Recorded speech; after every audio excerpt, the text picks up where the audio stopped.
Olá, pessoal, sejam todos bem-vindos aqui ao Clube Criminal, seu podcast diário, começando sempre ao meio-dia, através do Instagram, mas com replay no Spotify e agora também no YouTube do Criminal na Prática. Então, se você ainda não é inscrito no YouTube do Criminal na Prática, se inscreva, porque lá tem conteúdo diferente, lá tem conteúdo alternativo ao Instagram e também tem o mesmo conteúdo do Instagram. Então, se você quer uma rede diferente para assistir, às vezes quer assistir em velocidade 2 ali, o que a gente fala, lá no YouTube tem. Inclusive, nossas aulas de terça-feira, elas acontecem pelo YouTube também. Então, não deixe de seguir. Hoje, nós estamos aqui com um tema contraditório no inquérito policial, que é um tema contraditório em vários lugares, várias doutrinas e vários pensamentos por aí. Nosso convidado de hoje é o Dr. Bruno Miranda, esse especialista em inquérito policial, tá? O cara que atua, faz uma atuação belíssima assim, lá em São Paulo, em inquéritos policiais. Sou muito fã do Bruno.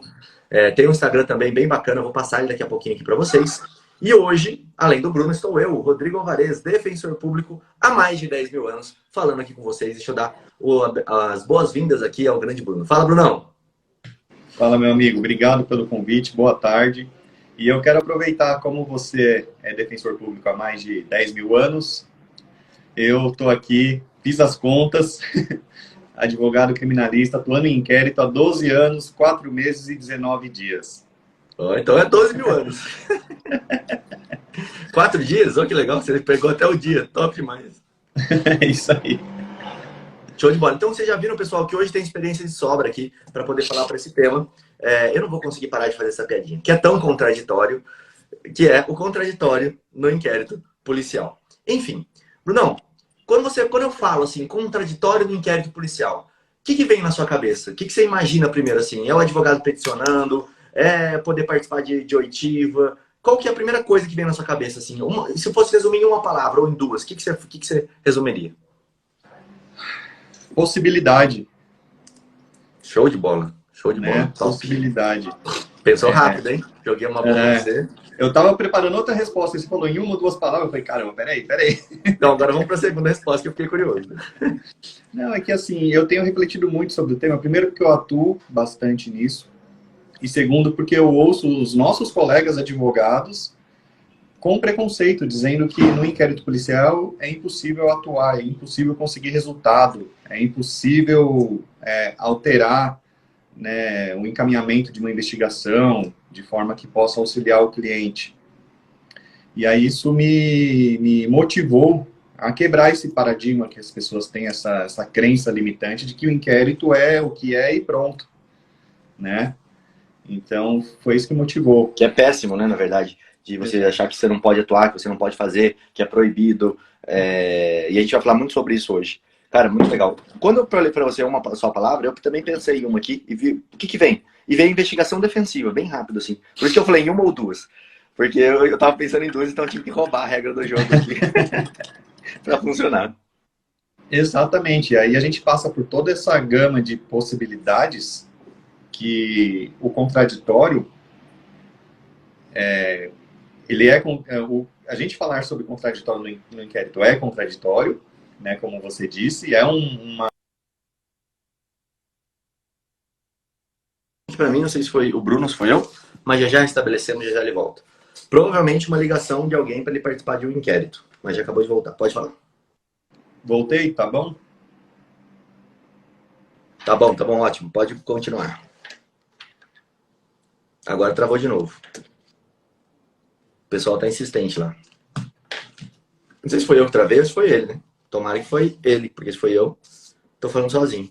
Pessoal dos comentários, ajudem aí. Foi eu, foi ele, derrubamos de novo o Instagram, o que aconteceu? Voltou. Vocês estão me ouvindo, pessoal? Ouvem o Rodrigo, pelo menos? O Brunão deu uma travada. Não sei se foi o Bruno, se foi eu.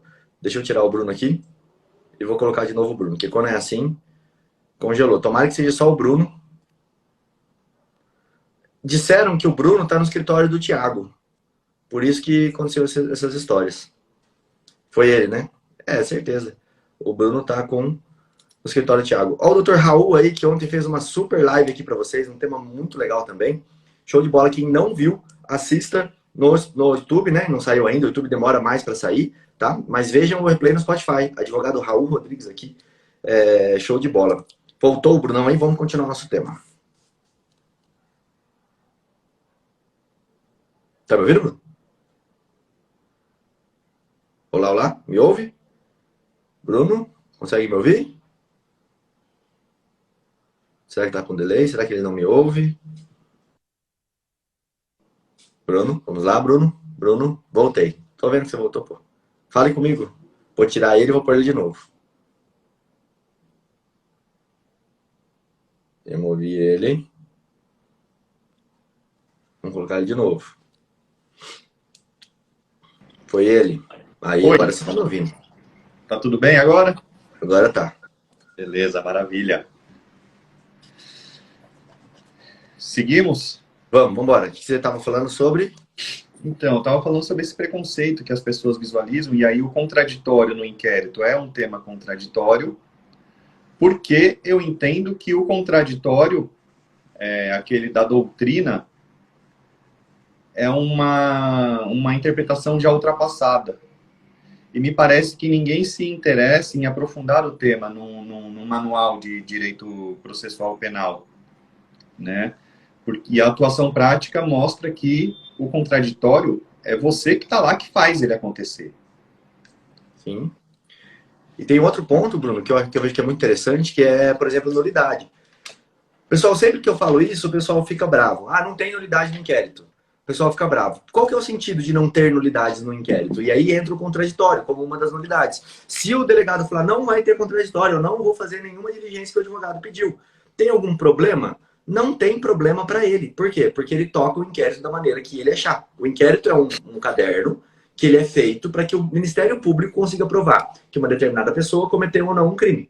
Você, como advogado de defesa, pode exercer o contraditório? A gente vai falar muito disso aqui na live. Essa é a ideia, né? E aí, nulidade dentro do inquérito existe? Não, não existe. Mas, Rodrigo, mas e numa perícia não vai existir? Aí vai existir.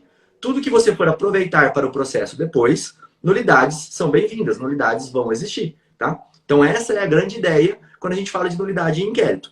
Nulidade de uma prova irrepetível existe? Existe. Agora, nulidade de um depoimento policial porque deu Ctrl-C, Ctrl-V. Em tese, esse depoimento já nem poderia ser utilizado. Ele é só um mero indício, ele é só uma fumacinha ali. Claro, isso pode provar um crime, por exemplo, de falsidade ideológica, porque não foi aquela pessoa que assinou que falou que está ali. Aí é uma outra coisa, é um indício de prova para um próximo crime.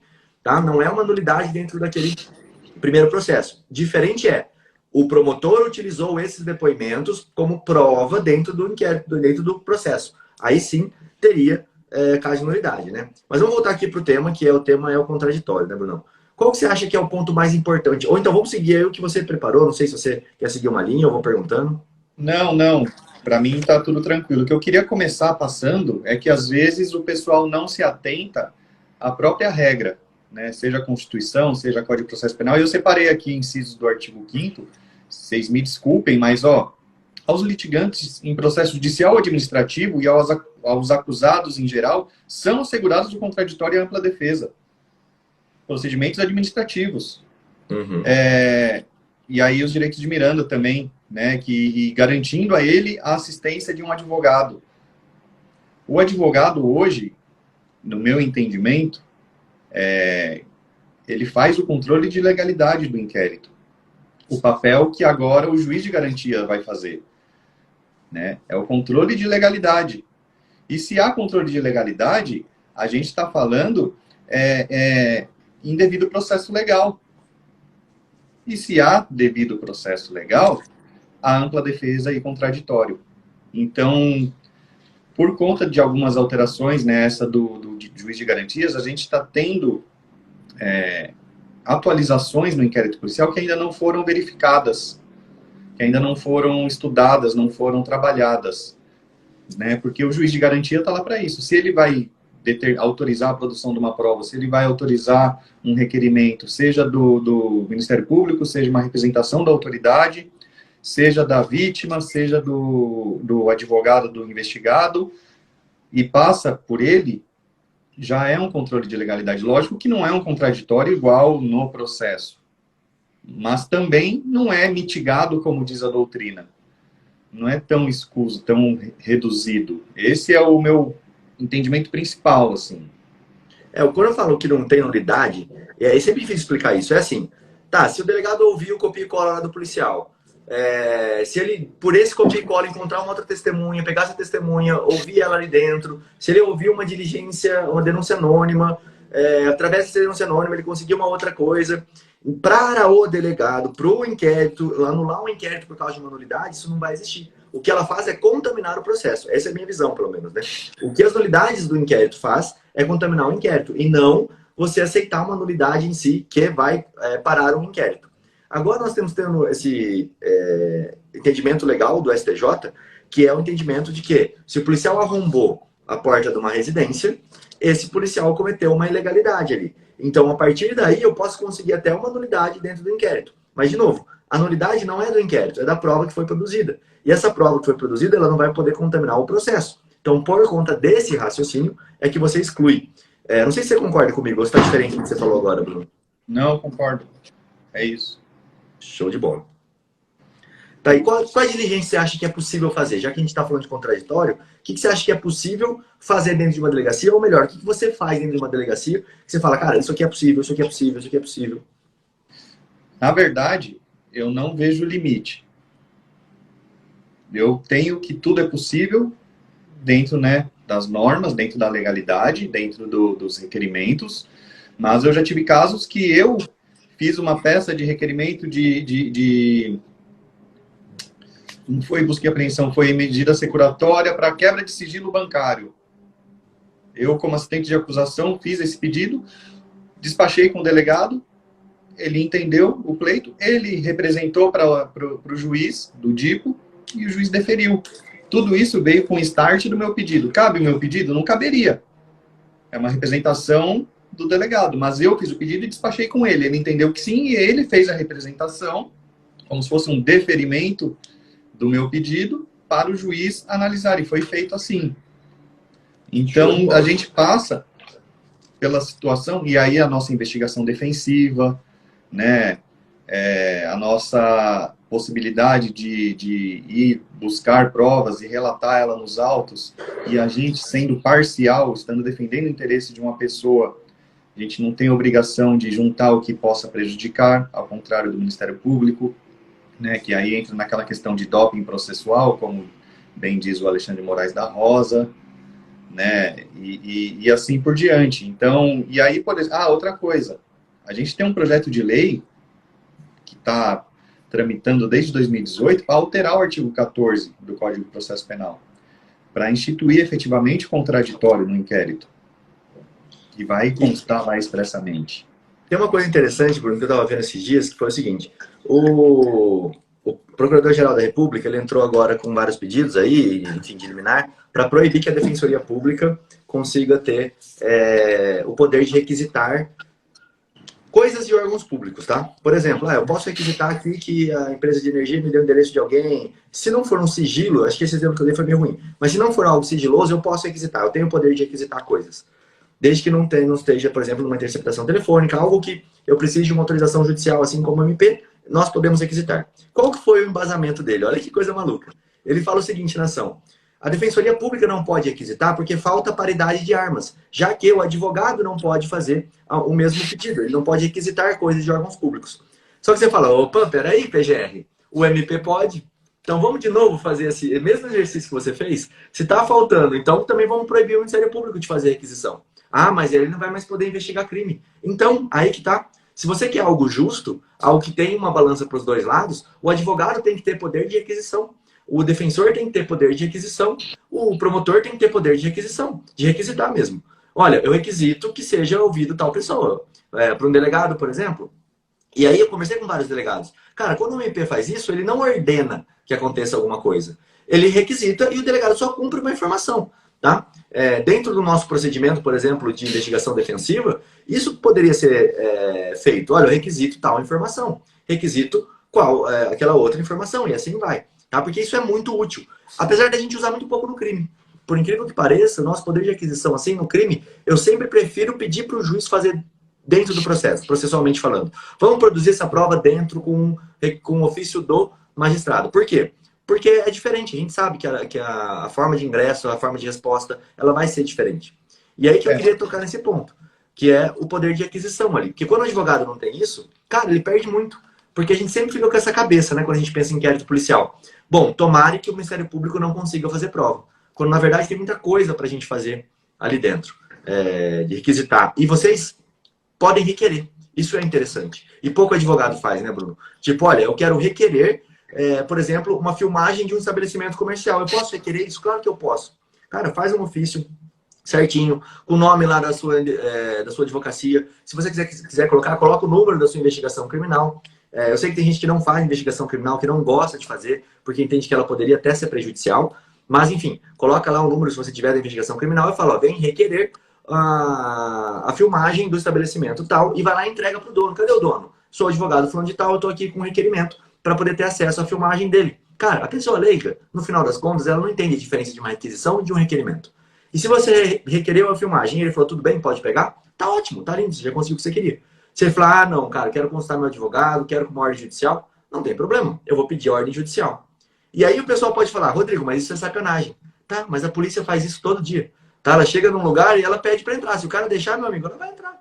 Essa é a questão. Ela não vai falar, olha, você tem o direito de não deixar eu entrar aí dentro. Então, assim, não é nada ilegal. É uma forma de você pedir, se a outra pessoa não tiver instrução suficiente para exercer um direito, entre aspas, dela, de negar aquele teu pedido e ela aceitar aquele seu requerimento, ótimo. Ela aceitou. Na verdade, a ideia é mais ou menos por aí.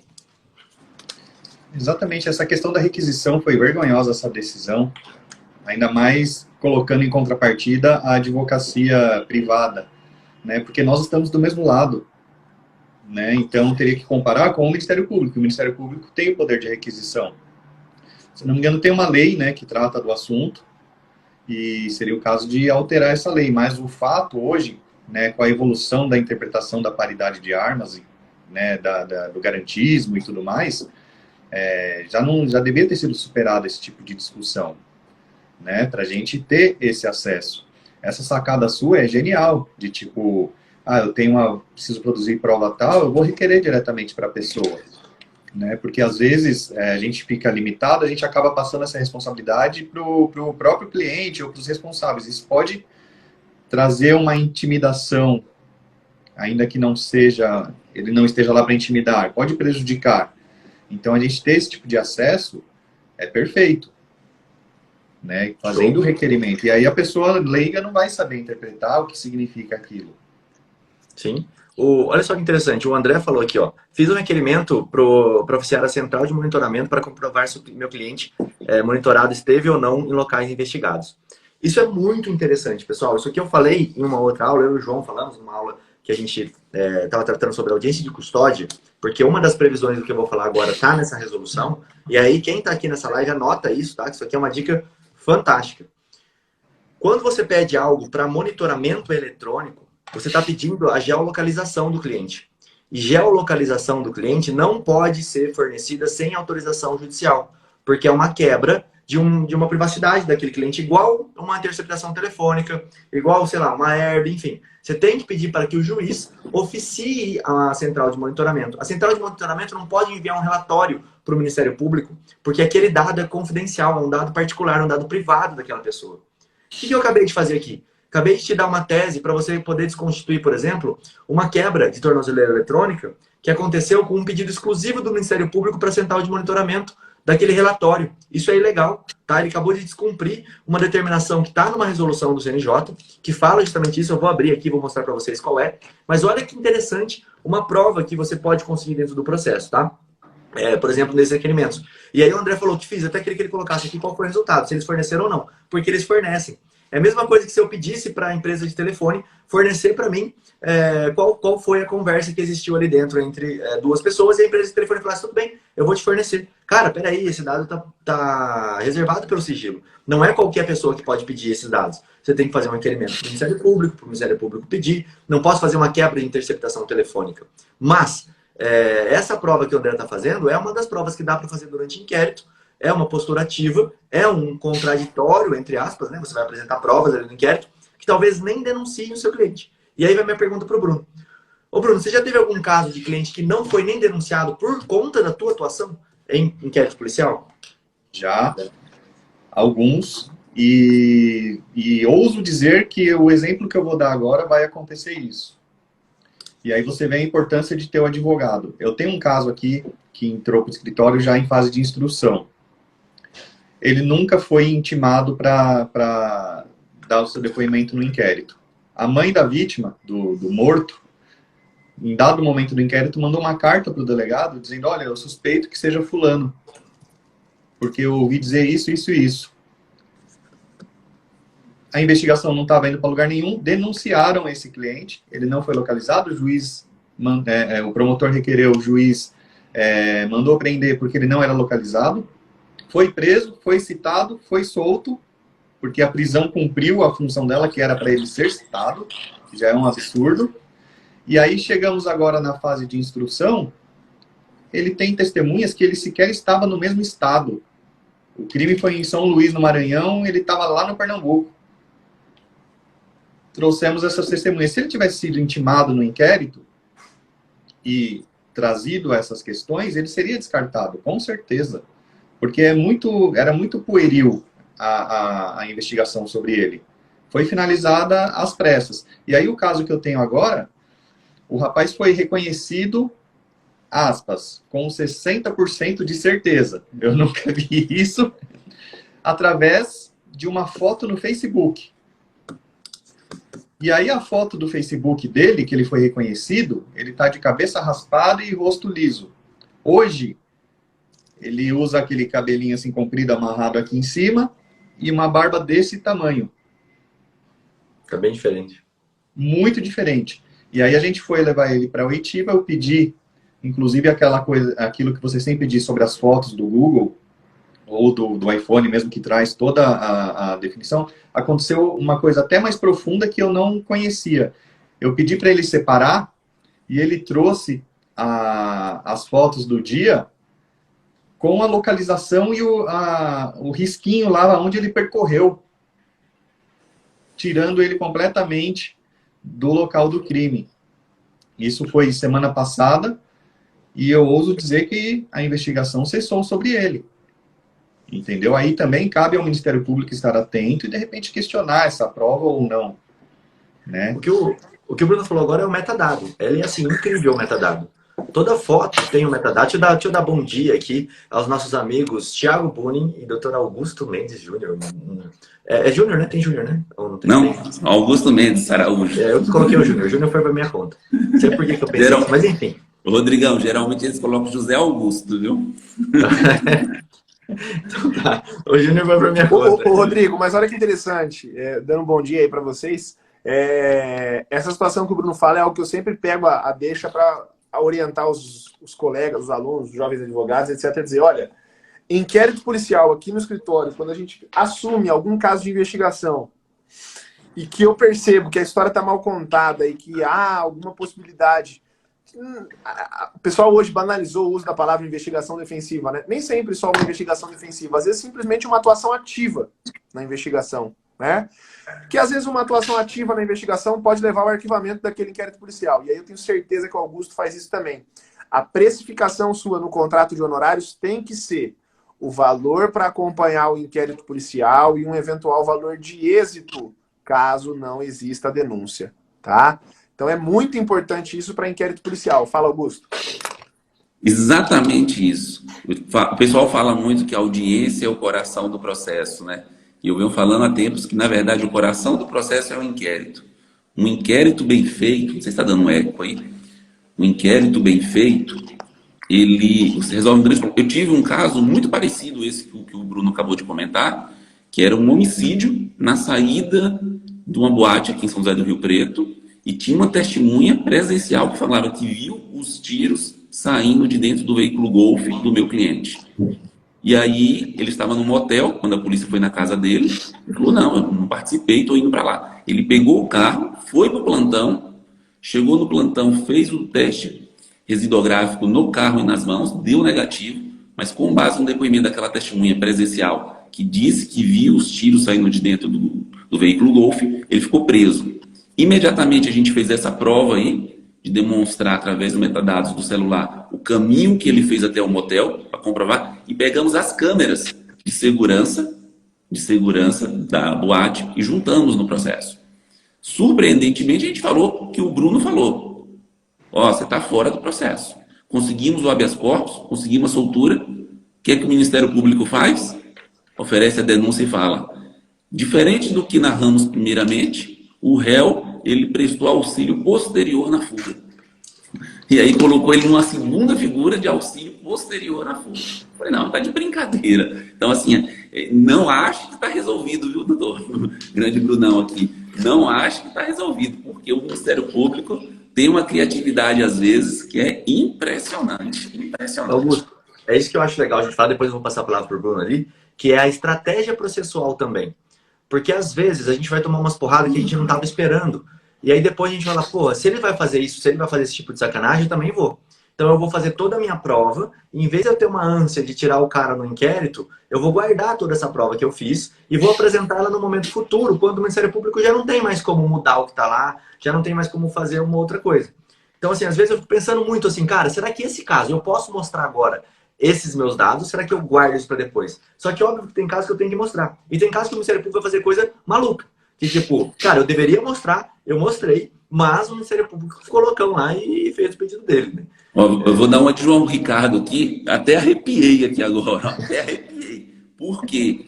Porque na época eu falei isso para a família. Eu falei assim, ó, não vamos juntar, espera mais um pouco. Eles falaram, doutor, a gente não quer, a gente quer provar a inocência dele já. Eu falei, não vamos fazer isso agora. Espera vir a denúncia, espera narrar esses fatos. É questão de dias. Réu preso, tem prazo, é dias.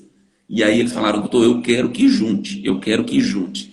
E depois, quando aconteceu isso, eu falei assim, tá vendo? Olha aí o que aconteceu. Eles falaram, doutor, isso é um absurdo. Eu falei, é um absurdo, mas é a realidade. E aí, Brunão, já aconteceu com você? Sempre acontece. Tanto o A respirada do Bruno, ele tem um poder. Ela foi o melhor. Ele tem um poder de alterar fatos que é absurdo. Esse é até o outro exemplo que eu tinha separado para trazer aqui. Eu tive audiência ontem. O menino foi preso em flagrante, eu não participei do flagrante.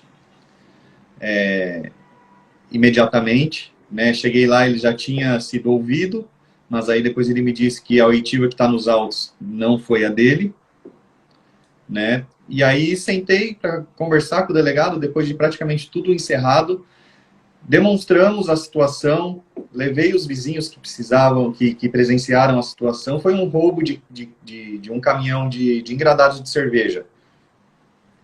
E a carga caiu e o meu cliente foi pegando uma caixa, que não era nem de cerveja, era de Guaraná. E aí ele, no momento que ele pegou a caixa, a polícia chegou e a polícia narrou que ele participou do roubo, ele não foi reconhecido e etc. E aí eu conversei com o delegado falou, beleza, eu vou colocar aqui então uma receptação. Já aliviou. E aí ele ficou preso, na custódia a gente soltou ele, na custódia ele foi solto, pagou fiança de R$1.000, se eu não me engano. E aí o delegado concluiu o inquérito, a investigação, indiciou todo mundo, eles pela receptação e os outros 2 pelo roubo, e o promotor denunciou ele pelo roubo também. O que eu quero dizer com isso? O promotor ele não está vinculado à definição primeira do delegado, né? Mas o delegado também tem capacidade de tipificar um crime, né? Adequar a um fato. E aí essa é a nossa tese de defesa. O promotor, inclusive, pediu a prisão deles, porque a denúncia foi por roubo. O juiz não deu. Eles recorreram, fizeram rese. A gente apresentou as contra-razões e foi mantido solto. E aí o questionamento é, a atuação lá, com o delegado, no inquérito, no flagrante. O delegado verificou que era a receptação, não o roubo. Se ele tivesse sido finalizado o inquérito como roubo, o cliente estaria solto hoje? Muito mais difícil. Se tivesse sido solto, com o pedido do Ministério Público, teria sido mantido solto? Se tudo viesse caminhando como roubo, muito difícil. Então, foi um trabalho que não foi completo, a gente não conseguiu tirar ele do crime, mas verificamos um crime mais leve, diante da nossa atuação. É lá em Campinas. Infelizmente, não é o doutor Bruno Cassolato que vai julgar. Que aí eu estaria tranquilo com a legalidade de todo o processo. Mas me parece que o juiz lá também é muito dessa linha legalista e garantista. Então, estamos nessa, uma atuação, uma conversa com o delegado, uma demonstração de fatos, convenceu o delegado a capitular um crime mais leve. Ainda que a denúncia veio mais pesada, mas isso auxiliou para manter a liberdade do cliente. Sim. E é interessante, né? A defensoria não faz esse trabalho, até porque não tem como. É assim, humanamente impossível atuarmos em inquérito policial, enfim.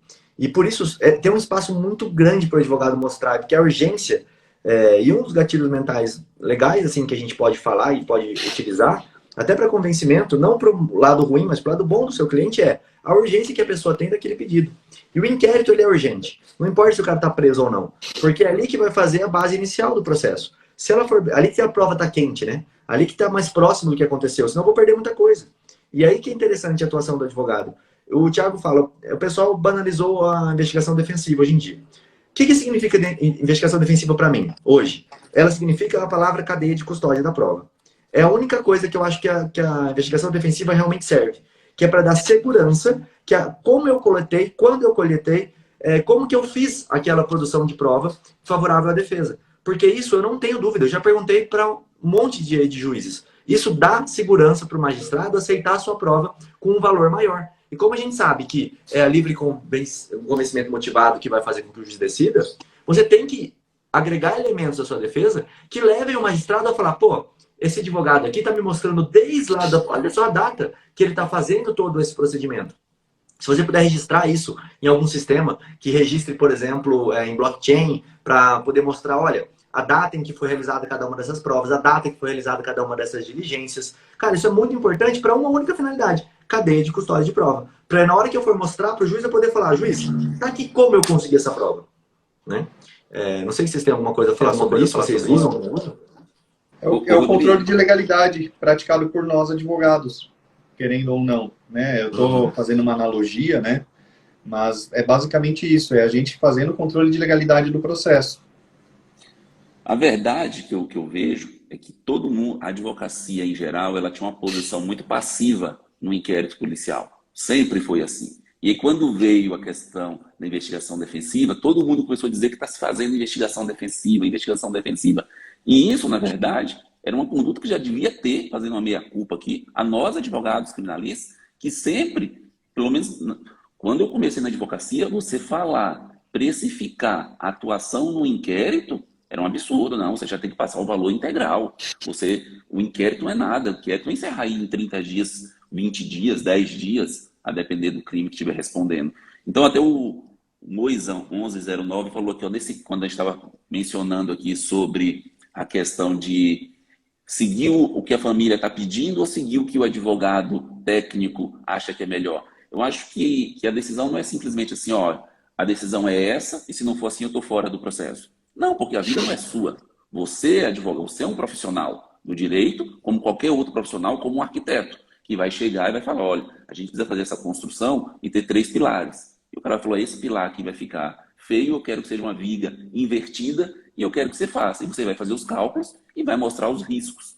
Então, a advocacia não pode ser simplesmente assim, olha, então, se vocês não estão seguindo a minha orientação, eu estou fora do caso. Até porque você quer continuar com o caso, você quer receber pela ação penal, e obviamente eu tinha feito um contrato na época, e é importante até para precificação, para a gente entender isso aí de inquérito. Eu tinha colocado um valor de inquérito e falei, olha, com essas provas a gente tem uma grande chance de matar, de resolver essa situação desse cliente no inquérito. Se a gente resolver no inquérito com essa postura ativa, a gente tem um êxito aqui. Caso não for resolvido, a gente vai seguir com o processo. Aí a gente vai ter a primeira fase ali de produção de provas, não quer dizer que ele vai para a júri. Então é colocar tudo para a família, a situação, e decidir em conjunto. Eles falaram, doutor, eu não quero correr o risco. Essa prova que a gente tem aqui é muito forte. Eu acredito. Eu falei, eu também acredito. Mas, infelizmente, a gente sabe que algumas das vezes a interpretação é outra. A interpretação é outra. E recentemente eu fazendo... E aí o que aconteceu? O tribunal soltou, o Ministério Público pediu a pronúncia, aquele velho jargão, né, em dúvida, por favor, pronunciou, o tribunal manteve a pronúncia, uma câmera muito dura, E recentemente eu fazendo um júri com o promotor da causa, ele falou, olha, aquela prova que você trouxe lá para mim esclareceu bem, porque ficaria esquisito eu pedir a prisão dele e depois pedir a absolvição no plenário. Mas aquela prova, depois de toda a produção de prova, me deixou muito tranquilo. Hoje eu pediria a absolvição dele aqui no plenário. Mas, gente, precisa ir para o plenário. Eu acho que não se entende, e aqui uma crítica ao Ministério Público muitas vezes, se ele já sabe que no plenário ele vai pedir a absolvição, já atravessa uma petição antes, já menciona, porque você traz subsídios através até de um habeas corpus, um trancamento. O trauma que se traz uma família, no próprio réu, de ir para um plenário, para quando chegar lá falar, nossa, o promotor pediu, precisava passar por tudo aquilo. É a mesma coisa de um inquérito, às vezes mal feito, que chega lá na frente e vai dar uma absolvição. Poderia ter se resolvido ali naquele inquérito. Então, acho que é um tema de suma importância, e o Bruno, especialista em inquérito policial, é o coração do processo. A gente tem que entender isso. O inquérito é o momento em que você, advogado, tem todas as possibilidades de formar a sua autoridade, porque quantos advogados você vem falando, eu conheço o Bruno, especialista, se especializa em inquérito, em produzir essa prova, aí todo mundo agora fala, investigação defensiva, investigação, provimento 188. Tá, e a postura ativa dentro do inquérito? E concordo plenamente com o Rodrigo. Eu acho que esse procedimento é para trazer uma segurança para o juiz da colheita da prova e para a garantia da prova, da cadeia de custódia da prova. No mais, seria a atitude ativa da defesa no inquérito policial. Só para passar para o Bruno, como na Defensoria Pública a gente não pode, entre aspas, recusar nenhum caso, né? A gente tem que pegar tudo. Isso que o Guto está falando é o que eu vivo diariamente. A decisão sobre o que vai acontecer dentro do processo, ela não é só minha. Eu explico do jeito mais simples possível o que eu posso fazer, o que ele pode fazer e qual a consequência do que se faz. Esses dias mesmo, o réu falou assim, o que eu falo na audiência? Esses dias, acho que foi nessa semana, inclusive. O que eu falo na audiência, doutor? Eu falei assim, olha, eu vou te explicar o que você vai falar e qual é a consequência. Se você falar isso, a consequência é essa. Se você falar isso, a consequência é essa. Se você falar isso, a consequência é essa. Ah, mas qual eu falo? Cara, aí eu já te expliquei o que é e a consequência. Na minha visão, você sempre tem que falar a verdade, porque é a forma mais fácil de eu trabalhar dentro do processo. Agora, eu não sei qual é a verdade, não sei se você vai me falar a verdade nem se eu perguntar. Então, para mim, eu vou te explicar quais são as versões possíveis que eu vejo dentro do processo e qual é a consequência delas. E aí você analisa e me fala qual delas que foi a verdade. O que você vai falar lá, para mim, não interessa, porque, na minha visão, como você tem o direito você não vai ser preso se você mentir ali, não é que você tem o direito a mentir, mas a versão que você der ali não vai ter uma consequência penal para você depois. Ela pode ficar distanciada da prova. E se ela ficar distanciada da prova que foi produzida, não vai adiantar de nada. O juiz vai achar que você mentiu, mesmo que foi verdade. Enfim, eu acho que corroborando com o que o Guto falou, cara, é difícil você tomar uma decisão, por mais que ela seja uma decisão técnica, sozinho. Porque eu apresento a prova agora e consigo a liberdade, ou eu seguro essa prova e apresento depois e consigo a absolvição. Eu não sei o que meu cliente quer, porque talvez apresentando agora dê certo e eu consiga, inclusive, a absolvição antecipada. Então você tem que explicar os riscos, porque é risco. E aí quem tem que tomar o risco da cirurgia é o paciente. Cara, vou fazer a cirurgia. A cirurgia tem esse risco. Você quer fazer? Quero. Então, beleza, eu vou fazer o melhor possível. A cirurgia vai ser perfeita. Agora, a consequência dela eu não posso te dar. Eu acho que é mais ou menos esse pensamento. Você já enfrentou isso aí, Brunão? Já sim, e muito legal essa analogia que você fez com o paciente e o médico, né? Porque a consequência da cirurgia é para o paciente, né? E a grande sacada é exatamente isso que o Augusto falou e você complementou, que é estratégia. E o que é estratégia? É a gente ser capaz de verificar uma atitude a ser tomada e as consequências dela. O que o Ministério Público vai concluir disso, o que o juiz, o delegado, qual a consequência e para onde vai, né? A gente tem que ter o poder de antecipação, ainda que não seja 100%. Né? E aí, trazendo isso para o cliente, como o Augusto falou, vamos segurar, porque aí daqui a pouco a gente resolve sem nenhuma dúvida. E o cliente, na ansiedade, acabou assumindo esse risco. Né? Então, a gente tem que ir sopesando ali a situação para ver o que vale e o que não vale. E no inquérito, eu acredito que a possibilidade disso é maior, porque tem uma coisa que eu adoro no inquérito. É quando ele é concluído e o Ministério Público devolve com com diligências a serem cumpridas, porque o Ministério Público está me dando o que falta para ele. Se ele está devolvendo, ele tem dúvida. E o que ele precisa para ter certeza? Ele está me dando a estratégia dele.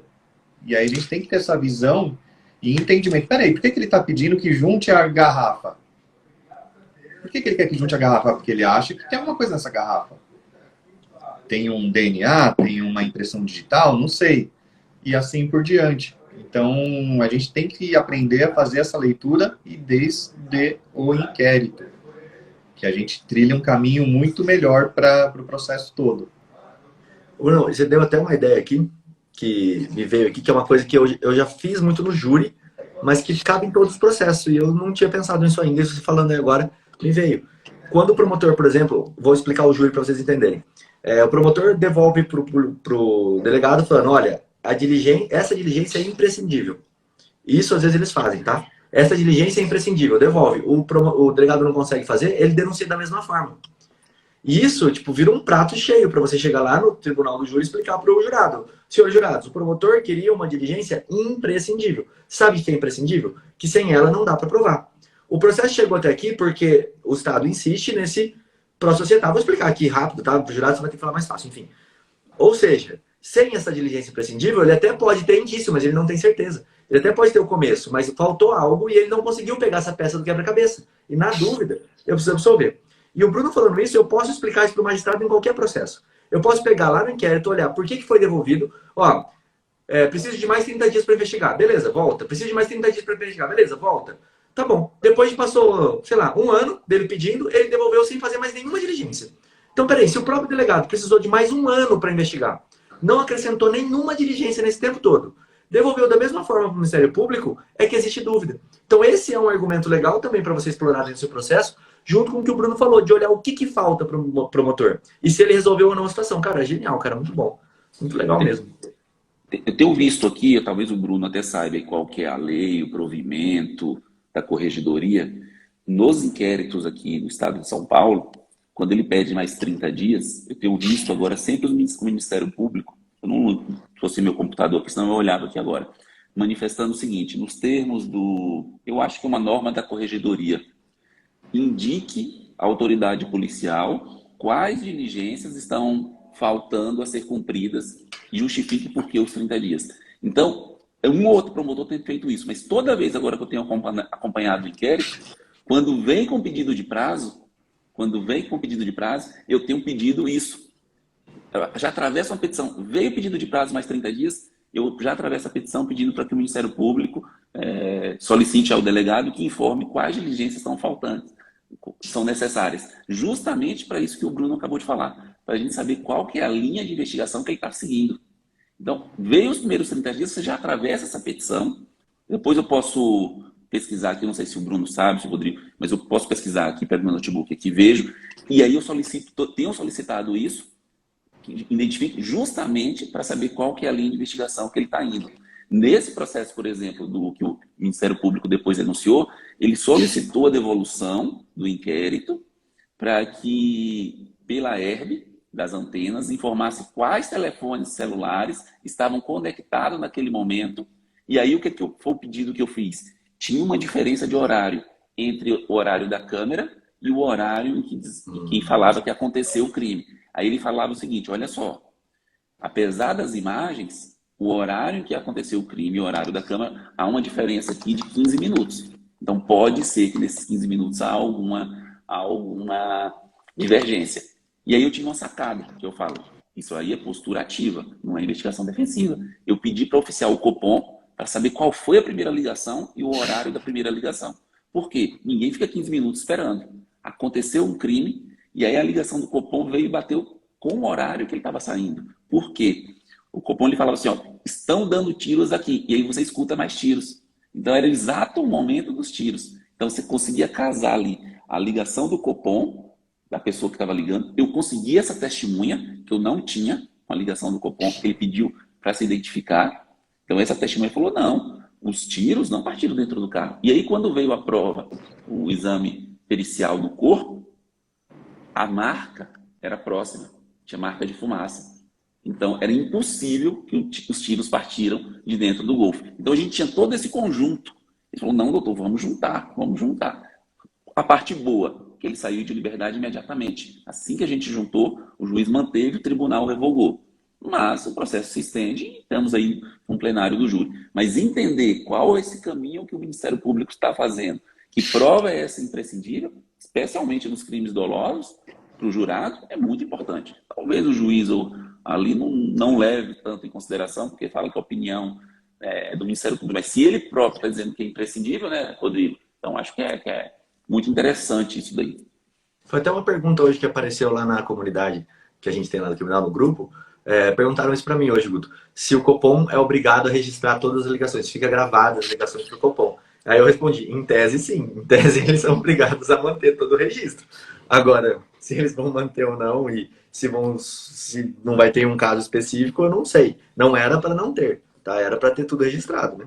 É impressionante isso, porque eu tive um crime há 5 anos atrás e eu pedi a ligação e veio. Então, aqui no estado de São Paulo, não sei que sistema que eles usam, como que eles conseguem manter tudo isso. Pedi recentemente no processo de estupro. Olha que interessante. Um estupro de vulnerável, a criança teria saído da casa e ido para a casa dessa pessoa. E o pai fala que ouviu, ficou na janela, escutando, saiu e foi ligar para a polícia. E eu fiquei pensando, qual pai teria a frieza de escutar a sua filha sendo abusada, da janela do quarto, procurar uma polícia, ir até a base da polícia, que dava uns 3 quilômetros a pé, não encontrar nenhum policial e ir lá ligar. E aí eu pedi essa prova, ligação do Copom no crime de estupro de vulnerável, para saber justamente o que ele falou. Ainda não veio. Veio só o BOPM, o boletim PM que a polícia faz. Aí eu falei, não, excelência, não foi o boletim PM que eu solicitei, é a ligação do Copom. Aí pediu para justificar. Eu falei, justifiquei. Para mim não parece crível o pai ter esse sangue frio de aguentar, sair, deixar a filha lá, ir 3 quilômetros, chegar na base da polícia. A base da polícia não tinha nenhuma viatura. Ligar no Copom de São José do Rio Preto, que é uma cidade próxima daqui. E aí o Copom direcionar uma viatura para lá. Então, não sei o que vai vir ainda. Pode ser um tiro no pé? Pode. Mas a prova já não estava muito boa mesmo, então... Esse aí já não foi feito no inquérito, foi feito dentro do processo. Legal. Até foi uma pergunta aqui, ó. Essa petição é endereçada ao juiz? Aí depende da fase, né? Até eu vou pedir para o Bruno falar um pouco sobre isso. Depende da fase que você tá. E aí que tá outra importância da investigação defensiva, quando você usa. Se você usa uma investigação defensiva, tem aquele processo famoso. Se você colocar aí, defesa do Lula, investigação defensiva, vai aparecer no Google para você, tá? Não vou pesquisar agora aqui o número da lei ali, não. Mas, enfim... A defesa do Lula, dentro de um processo, ela queria ter acesso a uma determinada diligência, que foi negada. Por exemplo, preciso do Copom, pedi para o delegado falou, não vou fazer. O que eles fizeram? Eles foram até o juiz e falaram, excelência, eu preciso realizar essa diligência dentro de uma investigação defensiva. E aí eles falaram, não, é no cível. Aí ele foi no cível e tem uma decisão do TRF, eu acho que é o 3, eu não lembro qual que que deu uma decisão muito legal, falando, olha, a defesa pode sim fazer auxílio. E para aquelas provas que o advogado não pode requerer sozinho, ele precisa do auxílio estatal. Então, o juiz precisa definir se ele vai deixar ou não ele ter acesso àquela prova. Né? Ó, é uma prova relevante? Tá justificada? Tá. Então, pode pedir. Então, depende muito. Você pode fazer o pedido direcionado ao delegado. Se ele falar não, você vai ter que socorrer ao juiz. E aí, às vezes, até cabe HC. Tá? Dependendo do caso, daí você fazer um HC para o juiz, porque a autoridade coatora vai ser o delegado. Né? Suas petições, Bruno, você direciona normalmente para quem? Em fase de inquérito, antes de peticionar, toda petição assim, mais relevante eu vou despachar com o delegado. Tá? Eu vou despachar para explicar para ele o que eu estou fazendo, para dar uma de bobo. Olha, eu estou aqui para auxiliar, eu estou aqui para ajudar, para não criar uma inimizade ou uma situação que possa... Porque o ego é muito inflado dentro da delegacia. Então, você precisa se posicionar como um mais humilde, por assim dizer. Tá? Então, eu vou lá, eu faço isso, e aí eu peço a orientação do delegado. Você protocola agora para mim, ou eu protocolo no IP digital, direciono ao Ministério Público, direciono... Eu sinto cada caso, para ter o melhor acesso e a possibilidade de maior êxito nessa questão. Show de bola. Eu tenho feito também igual o Bruno. Procuro Só que tem aqueles processos que tem o inquérito que não tem capa e tem o inquérito que é o caso daquele delegado. E esse é um grande problema, porque tudo que você pede no inquérito, ele leva para o lado ofensivo. Ele leva para o lado ofensivo. Por exemplo, ele determinou que fosse feita uma cariação entre minha cliente, que estava presa temporariamente, e o pai da vítima, né, no crime de homicídio. Eu falei, doutor, ela não vai participar. Ele falou, não, ela é obrigada a participar. Eu falei, não, doutor, ela não é obrigada a participar. E aí ele foi para a delegacia, chamou, tirou e começou a fazer a cariação. Eu falei, não, você pode levantar e voltar, você não é obrigado a ficar aqui. Aí você já viu, né? Arrumei um inimigo no inquérito policial. Cena de filme, a gente né? tem Aquela cena de filme. voltou, o que é o pior. Aí ele falou, tudo bem, doutor, voltou. Ele peticionou, falando que eu estava atrapalhando a investigação, que eu impedi a cariação. E aí a juíza falou, quem determina as diligências do inquérito é o delegado. Está autorizado a fazer. E olha o que aconteceu. Ele se preocupou tanto com a cariação, ele esqueceu de pedir a prorrogação da preventiva, da temporária, dentro de um prazo razoável que a juíza analisasse. O que aconteceu? Venceu a temporária, ela teve que ser posta na rua. Obviamente, buscaram ela.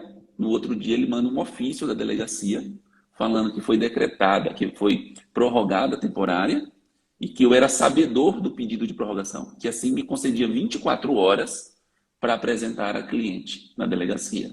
E aí, como que você responde num processo que você já está tendo todo esse tipo de problema? Eu não direcionei nenhuma resposta a ele. Primeiramente, eu peticionei para a juíza. Falei, excelência, recebi esse ofício do delegado, esse advogado não tem responsabilidade em apresentar qualquer pessoa perante ele, especialmente numa decretação de prisão temporária, que, ao entender da defesa, é ilegal essa prisão, é ilegal, né? Expliquei à cliente as consequências de permanecer foragida ou não, e aí é uma opção dela, e ela tem ciência que foi decretada a temporária. Ela não se apresentou, ele representou para a preventiva, decretou a preventiva. No final do inquérito, ele relatou, e o que é que o delegado, o que é que o promotor fez? Existem diligências que são imprescindíveis. Requer o retorno, e aí requer a revogação da prisão para poder o inquérito, porque não tem elementos. Olha, então, o detalhe. Então, ele queria que apresentasse a cliente. Se você se apresenta a cliente, ela fica presa mais 30 dias. Depois o promotor não tem elementos para oferecer a denúncia. Então, é um ponto muito sensível. Mas eu costumo fazer igual o Bruno. Eu vou até sem petição. Falo, doutor, tem uma prova aqui que eu acho que seria interessante fazer. O que o senhor acha disso? Às vezes eu nem peticiono. Só nessa conversa, não, doutor, eu vou fazer. Nem precisa peticionar, não. Você consegue resolver muita coisa no inquérito ali. Então, você precisa saber o seguinte. Você não precisa ser aquele advogado que vai ser brigão dentro de delegacia. Senão você não consegue diligência nenhuma. Então, doutor, respeito o entendimento, mas eu acho realmente que é imprescindível essa prova. Então, eu vou peticionar. Talvez peticiona, doutor, sem nenhum problema. Às vezes já consegui, outras vezes não. Acho que isso o Bruno fala muito, né? Eu acho que isso que é a grande carta na manga ali. Eu sempre uso isso muito também. Eu faço um pedido, às vezes o juiz se ofende. Por que você quer isso, Rodrigo? Não sei o quê, Aí eu falo, não, olha, tranquilo, doutor. Se o senhor quiser negar, só consta meu pedido aí. Ah, mas por que você quer que consta? Eu falo, porque depois eu quero argumentar. Eu acho que eu tenho direito. Você acha que eu não tenho? Quem vai ganhar aqui é você. Aí agora eu preciso fazer o que o processo manda. Eu vou pedir para alguém de outro lugar olhar se eu tô certo, se você tá certo. Se eu tiver, vai voltar e a gente vai fazer. A gente vai anular tudo que aconteceu aqui. Agora, se você tiver certo, meu pedido não vai dar em nada. É simples, não tem? Eu não tô bravo com você. Eu só quero fazer uma diligência. E você não quer que eu faça. Alguém que vai ter que definir isso. Aqui você vai ganhar e lá em cima a gente vai ver. Eu posso ganhar ou perder. E aí, muitas vezes, foi o que o Bruno falou, eu consegui reverter. E o Bruno fala muito isso, né, Bruno? Eu queria que você falasse um pouquinho dessa elegância da delegacia para conseguir esses contraditórios. Eu uso um termo que é o seguinte, a nossa atuação tem que ser protagonista no inquérito.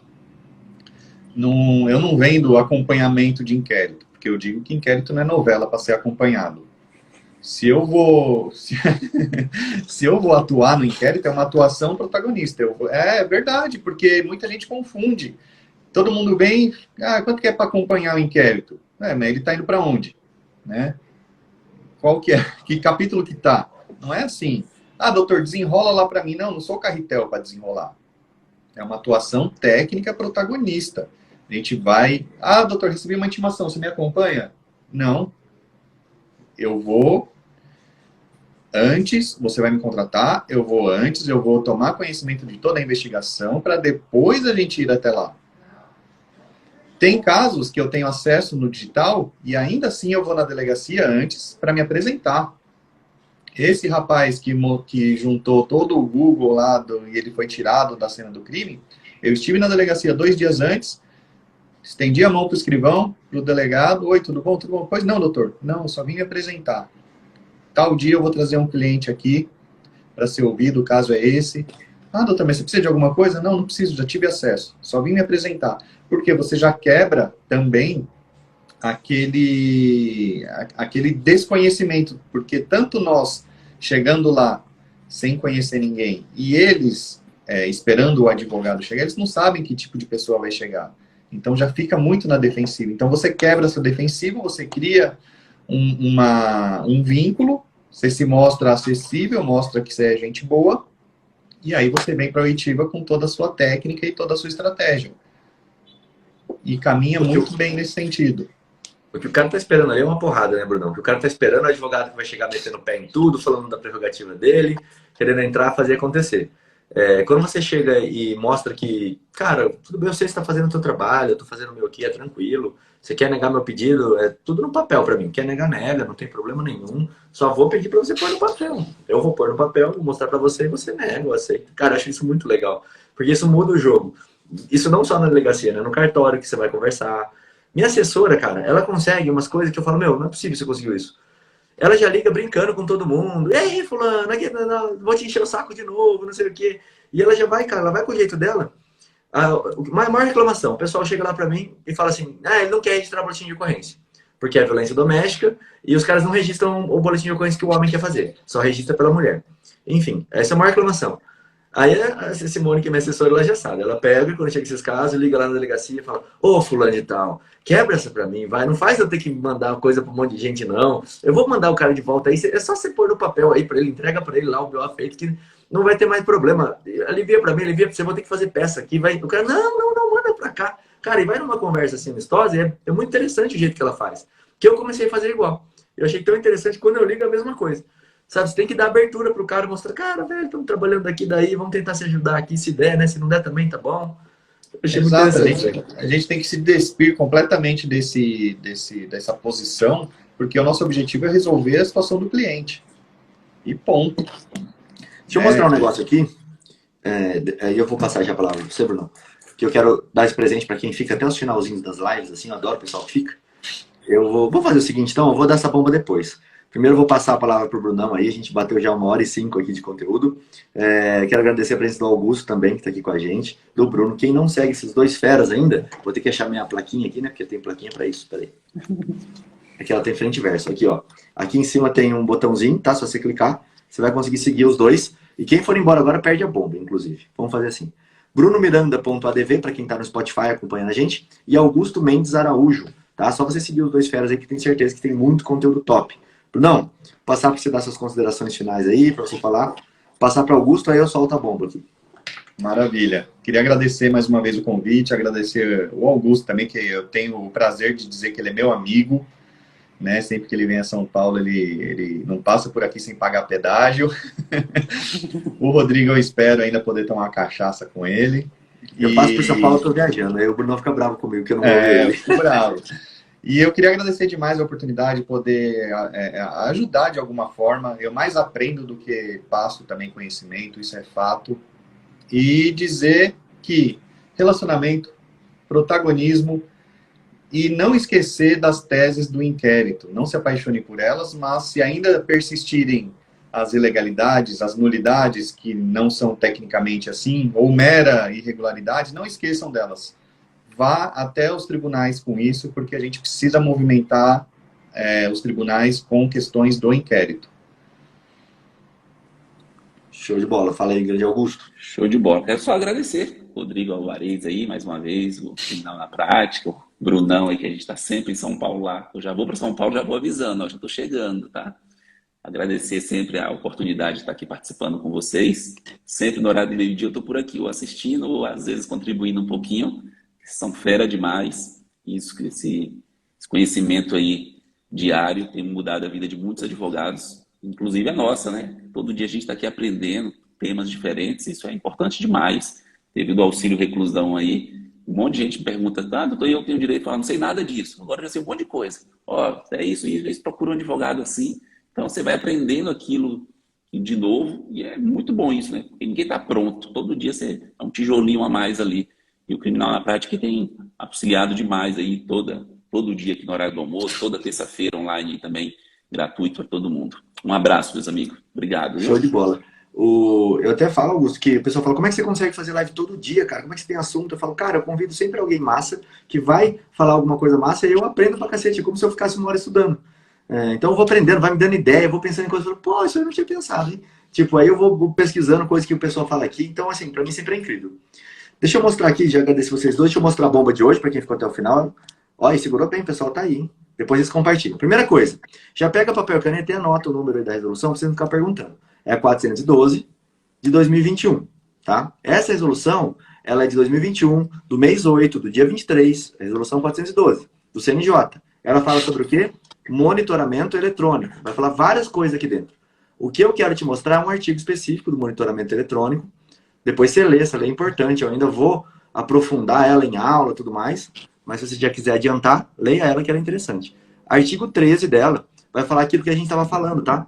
Então, se o Ministério Público utilizar, os dados coletados durante o acompanhamento da medida de monitoramento eletrônico possuem finalidade específica, beleza? Que é ver se ele está cumprindo ou não a condição estabelecida. Podendo ser utilizado como meio de prova para apuração penal.